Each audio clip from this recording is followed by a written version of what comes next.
waxaa la lahaa hawiye ma ku jirtiin shiqaal hawiye ma aha laangaabatiin hawiye kuma jirtiin shiqaalo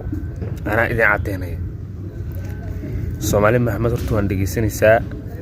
hawiye waan dhageysanayaa shiqaal hawiye ma ahan oo lagu soo daray hadda awal hawiye asal isku maleynaysa hawiye laba isku jira hawiye mid magac hawiye isku ilaalsho oo daarood iskaga ilaalsha mid hawiye asalka u dhashay meesha weey shiqaal marka hawiye way qofka idii raba inuu meel ka soo geliyo shaqal raba aniga hadda idin sheega odagii hawiye wuxuu dhalay 6 wiil mid waa karan la hawiye mid waa gargaarta hawiye mid waa gundhabe mid waa jambeele mid adiga waxa 6 saas oo dhalay horta saddex taariikhdooda lama hay Itoobiya meelaha isku maqan yihiin waxa xamar jooga hawiye xamar jooga waa saddex mid waa karan la hawiye midne waa gargaarta hawiye midna gundhabe marka maqashaan waa nimankan u badan baasha halahay goboladan Hirshabeelle ku u badan oo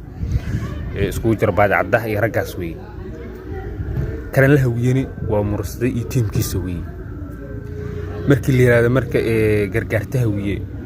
wuxuu dhalay ilaa 3 wiil muwaas amro dhalay waa daama gargaarte maxamed gargaarte wadalaan maxamed gargaarte waa ninkii maaragtay riixeen oo la jiray waa gabooyada dhamaantood ma aha laakiin qayb ka mid weeye gabooyada qayb ka mid ah weey maxamed gargaarte la jiray qalad uu sameeyay darteed baa hawiye looga saaray ninkaasi hawiye banaanka ka baxo horta la iska saari karo meesha kaga harto wixii hawiye wala saaraa tii kale u soo laabano marka baasha halahay marka wuxuu sii dhaleen niman la yiraahdo hiraab oday la yiraahdo hiraab odayga hiraab wuxuu dhalay maxamuud hiraab madakiis hiraab mudlood hiraab saddexdaas oo dhalay saddexdaas asigoo dhalay baa waxa u yimiday nin tuugsanayba u yimiday markaasuu yirniyo meel isii mudlood hiraab soo dhaweeyay ninkii wala soo dhaweeyay waxa loo baxshay martiile hiraab loo baxshay